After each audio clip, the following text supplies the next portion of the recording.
So guys, welcome to today's webinar. And my name is Pratima Sharma. I am the co-founder of Cybernous with Manojji. And Cybernous is an institution which provides not only training of CISSP, but it gives you in-depth insight about various concepts related to cybersecurity, especially CISSP. So today's topic is we are going to get really a good amount of knowledge about OSI models, which is a part of network and communication security. So Mr. Manoj, he is a military veteran. He is having more than 19 plus years of experience in cybersecurity operations. And today, let's get more information and more in-depth knowledge about OSI models. So over to you, Manoj. Yeah, thanks, ma'am. Let's start this particular webinar. And as you all know, we had started this particular webinar series some time back. We are already done with domain 1, domain 2, and domain 3. So almost 10 webinars we have already done. In the mind mapping series, this one is the 11th webinar we are going to do. And now we are on to domain number 4. And in domain number 4, one of the objective is objective 4.1, which is implement secure network design principles, right? So today we are going to talk about OSI layer, and I will try to give you not only just OSI layer information, I will also try to give you more understanding on the type of attacks, the type of protocols which are there, and the kind of devices which are there on these layers, because that is the main intent of this particular webinar, right? So how do we do in our trainings is we do have a particular table. You don't need to spend a lot of time in this, because network security domain is the most challenging domain for anybody who is preparing for CISSP. So having the right mindset while you prepare is very, very important. So with that aspect, I will be covering it through a mind map, and let's go and get started. This is how this entire domain 4 looks like. It contributes to 15% of your CISSP exam. And as you can see, there are total 3 objectives under this particular domain, but these 3 objectives are huge, to be honest. They are quite huge. 4.1 talks about open system interconnect, and then convergence, network security protocol, wireless networking as well, VLAN, software-defined networking, and WAN as well, right? So slowly in the subsequent webinar as well, we will keep hopping into this entire complete thing, okay? So with that intent, let's start today's webinar. And today's webinar, the first topic, which is there as part of the OSI reference model, is the, as per the objective number 4.1. Now, OSI reference model is not new. At least to you guys who are already in security, it's not new. However, we have often seen OSI layer from a networking perspective. We also need to look at, when we are preparing for CISSP, we need to look at on the OSI level from a more of a attack perspective as well, and what kind of protocols they work on that and those kind of stuff. So this is how OSI layer looks like. There are total 7 layers. It's not a new information for you, no brainer in that. However, there is another model as well, which is called as TCP/IP model, or it is also called as DARPA model as well, right? Now, how come these 2 models are different? OSI layer is coming from the ISO standard, because different vendors were following the different, their own, you can say, proprietary models and all of that. That is where, to explain the data transfer from one computer to another computer, the OSI layer came in between. However, for a practical implementation perspective, we also implement TCP/IP model, which is a simplified version of the OSI reference model by itself.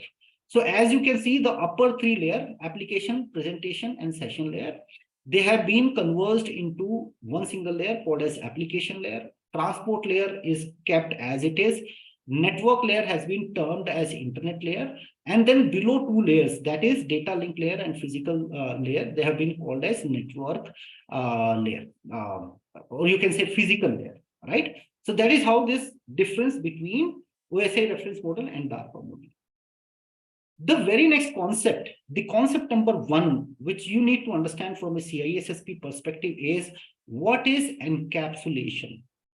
Because entire domain 4, if you see it closely, you will find encapsulation almost in each and every concept. And what is basically encapsulation is when I have to send you some data and I pack it up into another packet, I put that particular packet under another packet. That is what is encapsulation is. And encapsulation also brings in a level of abstraction as well.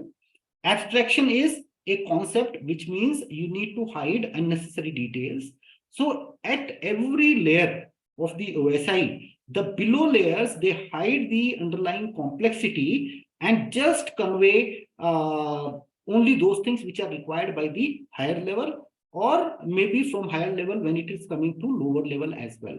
So only those simple things are getting communicated. All other complexity is actually hidden within these layers by itself, right?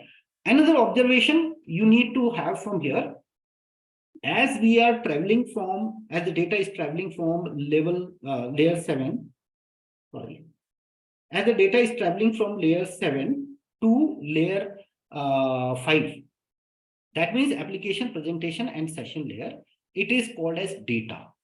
When data comes on the transport layer, the data used to called as segment. And when data comes on layer 3, that means network layer, it is called as packets. And when data comes on data link layer, it is called as datagram. And finally, when data comes on the physical layer, it is actually going out in the form of frames, right? So that is how you need to get yourself familiarized with that particular, you can say, terminologies as well. Okay, so that's the core concept. Then these are some of the slides I normally use for explaining to my batch people as well. Since we have to cover more things into 1 hour, I will go and talk about directly on the OSI layers by itself. So let's go to the application layer itself. Let's say when you click on www.google.com in your browser, what all happens, right? So what happens is when in your browser or in an email client or maybe through a FTP, when you actually put in a particular address, that address is then communicated to your operating system through some well-defined interfaces. Those interfaces, they take data from the application and pass it on to your operating system by means of some specific protocols. And these protocols are called as application layer protocols. There are so many such kind of protocols. For example, HTTPS, which is used for secure web browsing, all of that. HTTPS means we are going to use TLS TLS connection there, and also to transfer the keys for encryption, we use digital certificates out there. That means digital certificate works as a container for you, so that when you are on internet, you are not part of PKI, but you want to communicate with your bank who is on PKI, then that PKI key has to be transferred to you. So digital certificate actually works as a container for you for transmitting that particular key to you. Similarly, FTP is another protocol which works on port number 20 and port number 21. One port is used for transmitting the credential for authentication. The another one is used for transferring the data.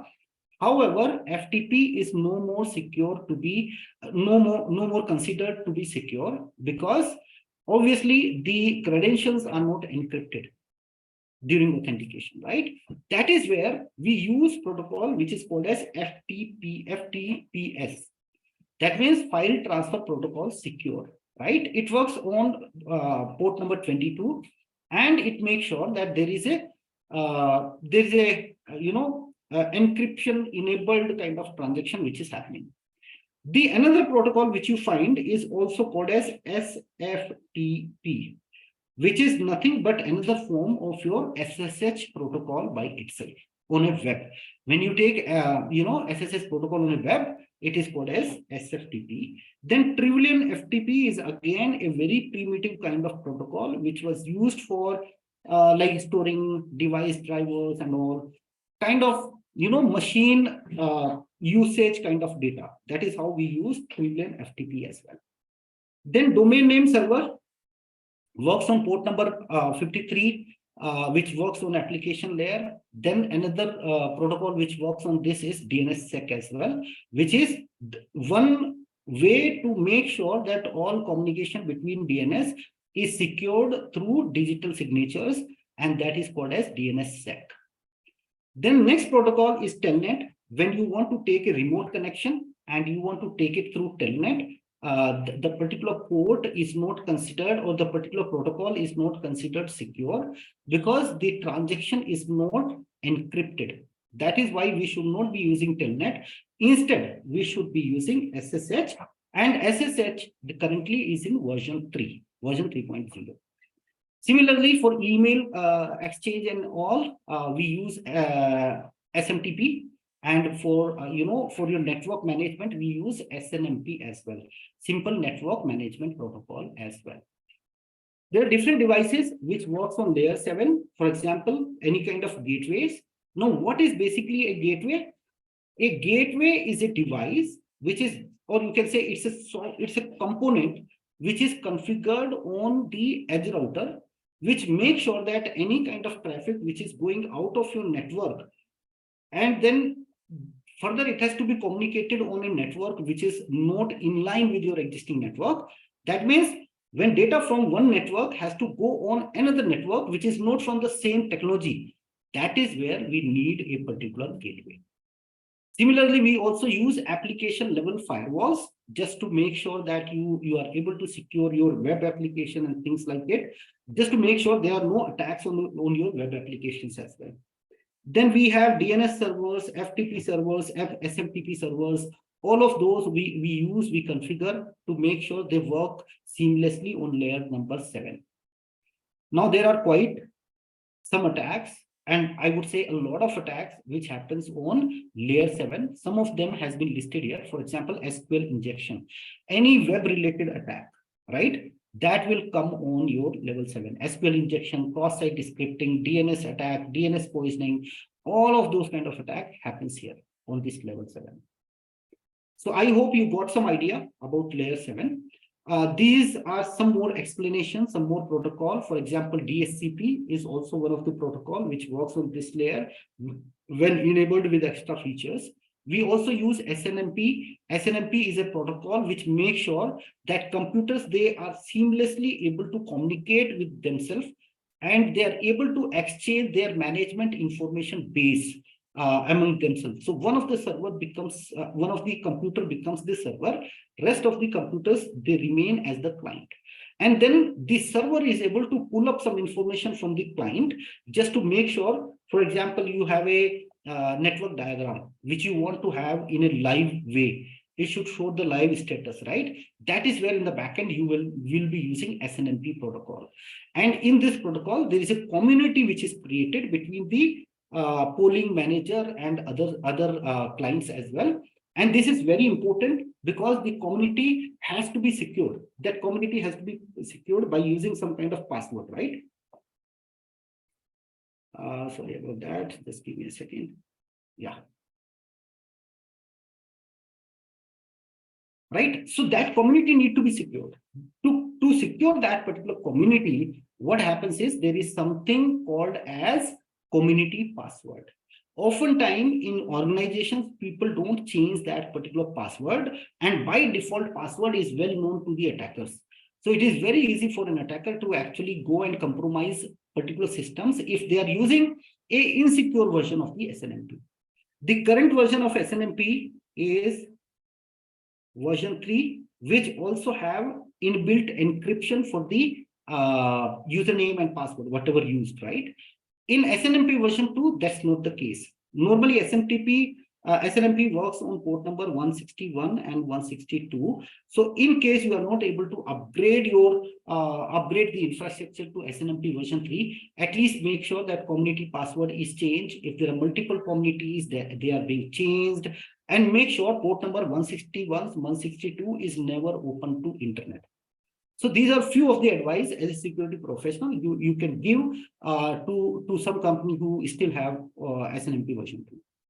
Then we have LDAP. LDAP is one of the protocol which is used to communicate with the Active Directory. Nowadays, there is another protocol as well, which is a secure version that is called as SLDAP, or we call it as LDAP-S. So by using LDAP, you are able to seamlessly communicate and exchange data with your Active Directory. Then domain name server. Another protocol used on this. SSH is for remote connections in a secure way. It works on PKI. And then SMTP is one of the protocol which is used for email exchange. So there are some other devices also we use on this particular layer. For example, we use gateways, and then gateway is one way to make sure that data is exchanged in the proper format. It is put in a proper format when the data has to travel from one type of network to another type of network. There are different type of gateways we use in our company. For example, sometimes we use data gateway, mail application gateway, all of that, right? So just understand from a network security perspective that gateway is one of the device which works on layer 7. Now, DNS attack is very important from a CISSP perspective. Most often, this is one of a very testable area in CISSP. So you need to also understand how DNS works. So you can see there is a hierarchy of your DNS servers, which is there on internet. For example, root server, top level domain, TLDs, then second level domains, and all of that. There are two types of query. One is called as recursive query. One is non-recursive query. For the purpose of this webinar, we will try to avoid this complexity because obviously we have less time, we have to cover more. But there are certain type of attack. For example, DNS spoofing. Somebody trying to spoof a DNS with a rogue DNS server. DNS poisoning happens when the database in the DNS server, the forward lookup zone and reverse lookup zone, it has been poisoned, it has been polluted. That is what is called as DNS poisoning. And because of this poisoning, when a particular user is redirected to a different website, to a malicious website, instead of going to a genuine website, right? That is called as DNS farming. A particular attack in terms of DDoS attack, which happens on DNS, is DNS amplification attack. In a DNS amplification attack, the attackers send oversized queries to the DNS server so that the DNS server get confused and is able to consume all of its memory and not able to serve the genuine clients out there. So that is another DNS attack which happens. Then DNS reflection attack is also a similar kind of attack wherein queries comes from different servers and all of that.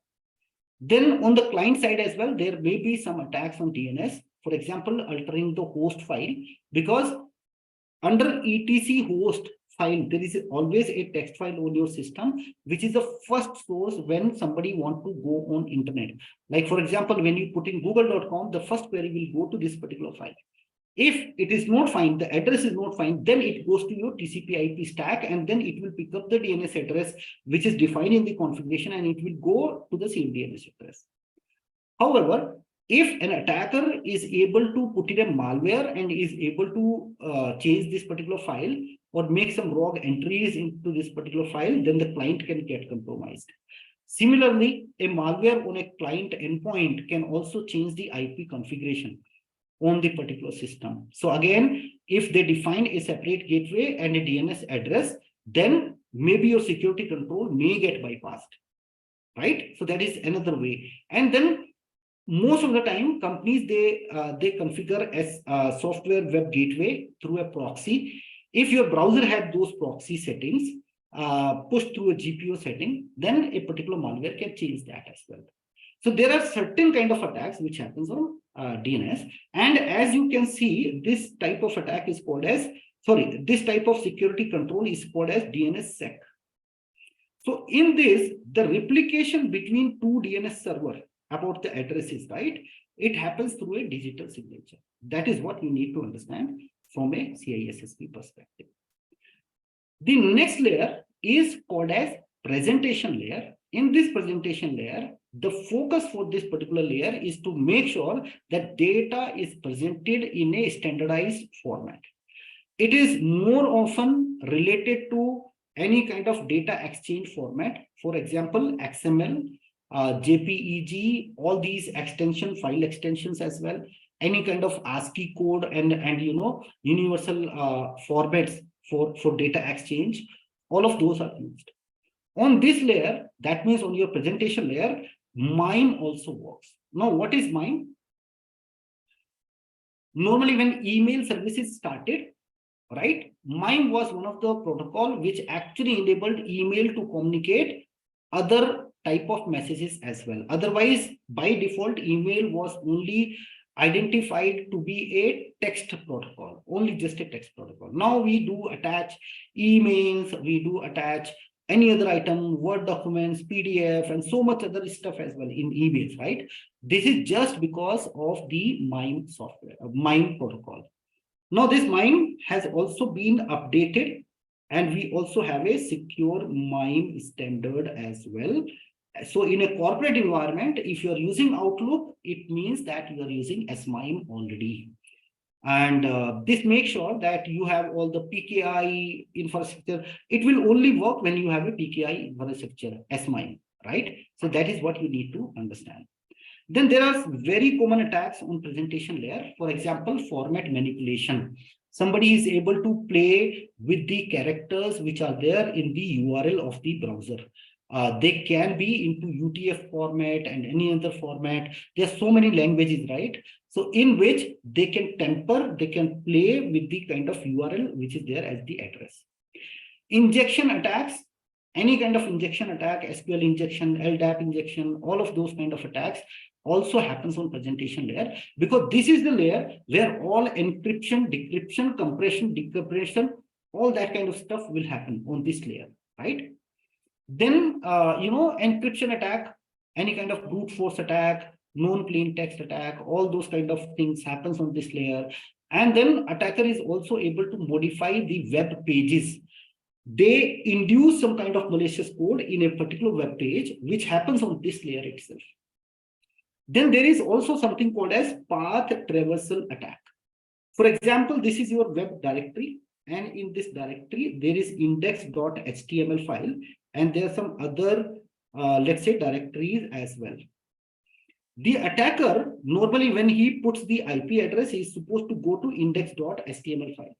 But by using, if there is, directory services enabled, all of that, then the attacker can put in, by putting these characters, the attacker can open from one folder to another folder to another folder. So idea is, through a web, the attacker is able to take control of your file system on the web server. That kind of attack is called as path traversal attack.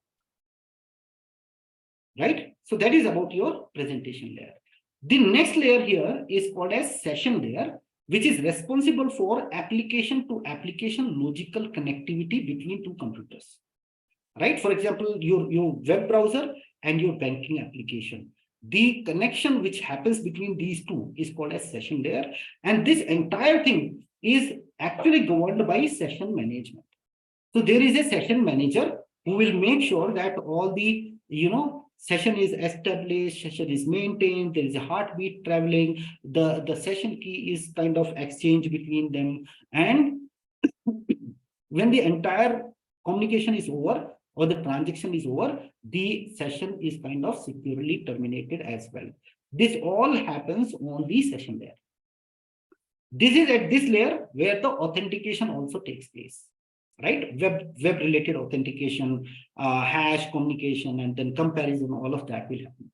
Some of the protocols we use here is NetBIOS. It's a very primitive protocol. It was designed for older times when there used to be no DNS server and those kind of stuff. If you just want to connect few systems under a particular work group, that is where we used to have NetBIOS system. It used to communicate based on the host name and IP address. right?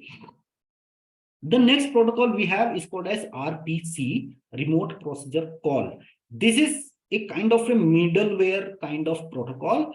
For example, some data getting processed on computer one, but some of the data is getting processed on a remote computer, maybe through a API connection or something, right? So that kind of communication, if this need to be enabled, these kind of protocol will help to do that. Okay. Then NFS, network file system. If you are storing your storage outside your computer, maybe through a SAN or through a NAS, then that kind of protocol will also be under this.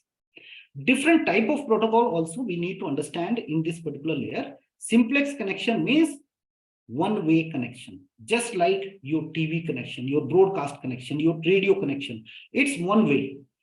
Then half duplex is a two-way connection, but the condition here is only one active connection at a time. Just like I'm speaking to you by using Motorola. So it's a half duplex. Once I speak, you cannot speak. At one time, I need to press to talk button and then speak to you. Then you can speak to me. Something on those lines. Then full duplex connection is free flow connection in both the direction, and both the user can communicate at the same time. That is called as full duplex connection. Then there are multiple devices also we use on this particular layer. That means your session layer. And on this circuit level proxy, proxy server, load balancer, and VPN gateways are the major device which works on this layer. From a CISSP perspective, it's very important.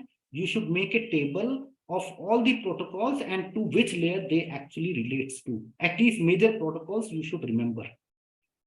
From an attack perspective, all attacks related to sessions, session hijacking, session replay, session fixation, all of those kind of attacks, they actually relates to this particular thing.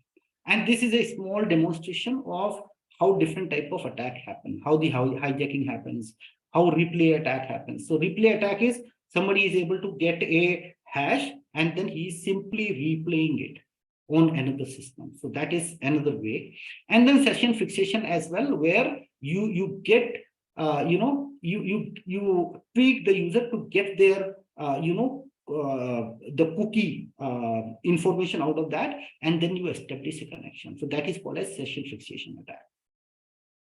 So these are some attacks you need to understand at this layer. There are multiple devices also like proxy server, load balancers, VPN gateway, service level proxy. All of these, kind of devices we use on this particular layer. Then we come on transport layer. So transport layer works as a travel agency who will give you the entire guarantee of the communication if you are subscribing to the guaranteed protocol. For example, there are two major protocols which happens on this layer. One is TCP, one is UDP. TCP is a connection-oriented protocol which will give you the guarantee of the communication out there. Whereas UDP is a connection-less, guarantee-less protocol. But why should we use a protocol which doesn't give you guarantee, right? You will be wondering, most of the communication actually happens on UDP. This is because in many of the protocols, we don't need that guarantee. For example, a particular computer connecting to a particular network, and it has to broadcast that I need to find the DHCP address. This kind of communication can very well go through UDP, right? It is okay if the server missed one time. At least he can listen it second time. Similarly, DHCP, all right? Similarly, DNS. All these kind of protocols, they work on UDP. Even currently, whatever you see me on the screen or my screen on your particular computer, it is coming to you through a UDP connection itself. Even though communication between us is set up by TCP, few things are set up by TCP, but few things might also be coming through UDP connection as well. Because there are multiple protocols which this software particularly use.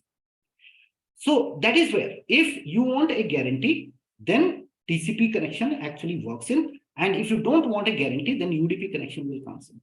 And there are multiple, devices which also works on transport layer, like firewalls are there, which works on layer 4, proxy server, load balancer.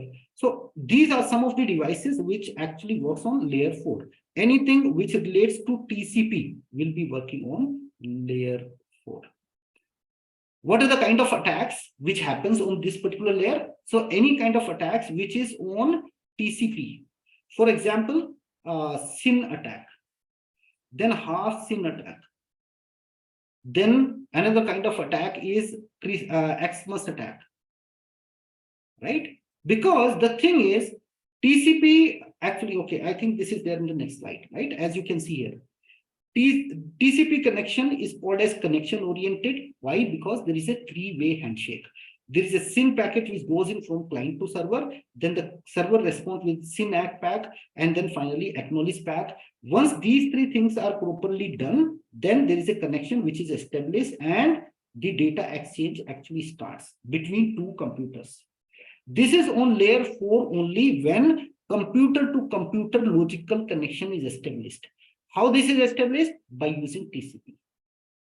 Okay, and you can see because of all different complexity, because TCP uses total 8 flags, which includes your SYN, your ACK, your URG means urgent. This message is an urgent thing. Push, this is a priority package. Then finish, I want to terminate the connection in an honored way, and then reset as well. Reset means there is no honored termination of a connection. It is terminated at random, right? So these are different flags which works on TCP, and because of these flags, there is a particular area which is assigned. This is a 8-bit kind of area which you will find, and each bit is designated. For example, this is for SYN, this is for ACK, something like that. If a particular bit has to be set to 1, it means it is active. If it is set to 0, this means it is inactive. So this tells that a particular package is a SYN package or an ACK package. Now what happens here is, because of all these packets, there are multiple type of attacks as well, right? We'll talk about those a little bit more, but in overall, you understand that this particular packet looks much more complex, much more bigger, and the processing will be more. That is why the TCP connections, they consume more, processing power. That is why these kind of connections are oftentimes slower than UDP. In UDP, you can see it's a very, very straightforward protocol. There's no more complexity. There's no more processing happening here. So the data exchange is going to be faster. And because it is faster, it is mostly used for real-time communication and even for, video communication, all of that. So that is how it looks like. Okay. Now, I was explaining you some type of attacks, right? So when an attacker only sends a SYN packet and then does not respond back, it's a SYN attack. In a half SYN attack, the attacker will send the SYN packet, and immediately after that, he will be sending the reset packet. That is called as half SYN attack. And in a Xmas attack, there are total 8 bits. I just explained you 8 bits, right? In this, the FIN attack and the urgent attack, urgent flag, and the reset flag, all of them are turned as 1. So most of the bits are turned as 1. Because of all these bits are turned as 1, at one point, the packet is saying that it need to be done on urgent basis. On the other side, you are terminating the connection. So the computer get confused. And because of that, there is an attack happening, which is actually a DDoS attack. There are 2 more attacks on DDoS, which you guys need to understand. One is called as Smurf. In a Smurf attack, the attacker, let's say this is the victim, this is the attacker, and let's say this is a network. So this particular network has a subnet ID, for example, 192.168.1.x. Attacker will spoof as the victim and will send a packet not to an individual computer, but to the entire subnet. When the entire subnet is sent with a SYN packet or something like that, all these computers, because here it can be 256 computers. And sometimes the subnet can be even bigger by using subnetting, supernetting, all of that, right? So in this particular case, the attacker is actually sending a packet to the entire subnet. The entire systems on the subnet are going to respond back. Where they are going to respond back? They are going to respond back to the victim. And when all these connections comes back to the victim get overflooded, is get overwhelmed, and because of this, there is a DDoS attack happening. When it happens through TCP, because of using TCP characteristics, it is called a Smurf attack. When the same attacks happen through UDP, it is called as Fraggle attack. So those are the two more attacks you need to understand when it comes to DDoS and on layer 4. Okay, so I hope that gives you good insight into this. On this port, we also use different type of ports. A computer has 65,535 ports. Out of those, 121023, they are called as well-defined port or well-known ports. They are reserved in most of the operating system and hardware. Now, let's say I am developing a particular application and that requires a fixed port. I cannot go for registered port, but then I can go to ICANN. ICANN is an authority which actually governs the internet. So you can go to ICANN, they actually governs domain name also, they also govern the ports as well. So you can go on to them and request for reserving a port for you, for registering a port for you. By paying some payment, when it is approved, then all other operating system will start supporting your application based on that particular port. For example, I think 1051 for Oracle, listening port, and so on, right? So you can see here, these are registered port. Then there are 49,152 to 65,535. These are called as dynamic ports. They can be used by any service on the computer based on first come and first use basis, right? Why we are discussing it? Because in networking, socket plays a very, very important role. A socket is a combination of your IP address and port number. For example, the representation will be something like 192.168.1.5 colon port 8080. Now this is a socket, right? From an exam perspective, you are supposed to also remember certain ports so that this particular table is definitely going to help you. If you know these kind of port, you can confidently go in your CISSP exam, right? So you should be taking a screenshot of these particular ports. Okay, then there are various type of attacks which we just understood: CP, SIN attack, Christmas attack, all of that. It depicts the same thing, right? So in this particular webinar, because we have to cover everything within 45 minutes, 1 hour, I have given you a high level, but I think this is a good enough understanding for you while you are going for your CISSP exam. However, if you are interested to know more, if you like this particular content and you like the way I teach, then you can also join our program. If you are committed to yourself, I am more than committed than you to help you out there. And I think on this batch as well, there are few people who are part of my existing group. Even I think Kapil also joined, who just got certified last week as well. So that is how, you know, if you're interested to get your CISSP, I am there to help you. And, you know, I can help you in multiple ways. See, there is a basic difference. When you go and search for a training, actually, you should be taking a training before you go for CISSP exam. You know how much time it took for me to clear my CISSP? It was around like 11 to 12 months. Because I had no guidance, I was only going through self-study and all those kind of stuff. My journey was slow.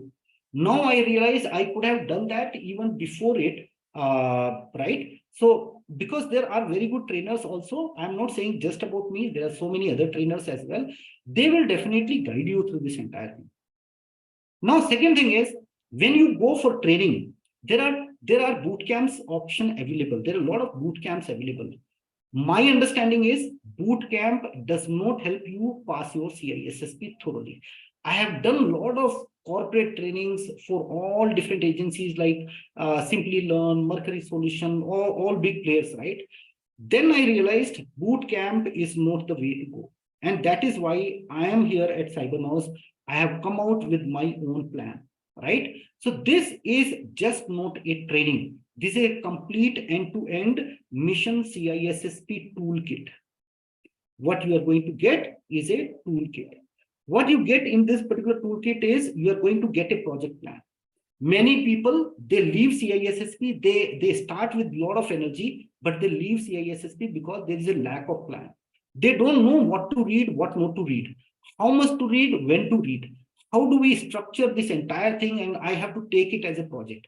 They don't have that intel. And that is where, this particular perfect project plan helps you. There is a 100 days project plan, which we have for you. You are not only going to get access to my trainings, you are also going to get access to the complete learning portal. Believe me, there are video courses, there are audio courses, there are questions, there are notes, everything is inbuilt in that particular course, right? So it is LMS access as well on a weekly basis. You will get access to LMS, wherein you will get daily content to consume in a bit size volume every day. And then on weekend, I will be there training you. On top of it, we also have a doubt clearance session on Wednesday. And there are almost alternate day, there is a group study call as well. So if you want to prepare for CISSP, there is no second thought. It's the one-stop solution for it. Then inbuilt notes, inbuilt quiz, you get access on the material on mobile app as well. You get a lot of support from those people who are already CISSP certified. I have myself endorsed 95 to 96 people for CISSP. I am one of the highest endorser for CISSP, right? So that's how I can help you on there. And then next practice batch, if you lose your rhythm in one particular batch, because I also come from a corporate background. I also work in corporate, and sometimes there are work priorities, there are family priorities, there are personal issues, there are health issues. Sometimes what happens is you lose focus, you lose your rhythm. So in that case, your alternate next batch is also free, completely free. You don't have to even pay a single penny for that. Because the focus here in this batch is not to, earn money or to make business out of it. Idea is to give more and more value to it. And that is why we have so many people who got certified. Last, to be very recent, 5 people in June, and I think 5 people in May. That is, no, 5 people in June and 5 people in May, in July. That is what is certified right now. You can also check on my LinkedIn profile as well. These are some of the names which you can go and see on my LinkedIn here. A lot of people, some of them I have put in here, and you can be one of them if you are interested to, learn about CISSP. However, it's not mandatory to join my trainings itself, because even if you are preparing by yourself, it's a very respectable things which you are doing. You are investing time on yourself. I am always there to help you. Feel free to reach out to me as well. And I keep conducting these webinars to help you all the way, right? You can always connect with me or Pratima. I think Pratima ma'am, you can put your number on the group as well to help you out. And you can also note down my number as well. So you can reach out to either me if you are interested to know more and those kind of stuff. You can also reach out to Pratima ma'am as well. I'm writing her number as well here. 9927026801. So that's what, guys. I hope I have been helpful to you in your CISSP journey. Focus is you should get successful. That's the end objective. And with that, I take a sign off from this particular session. I will stop the recording. But if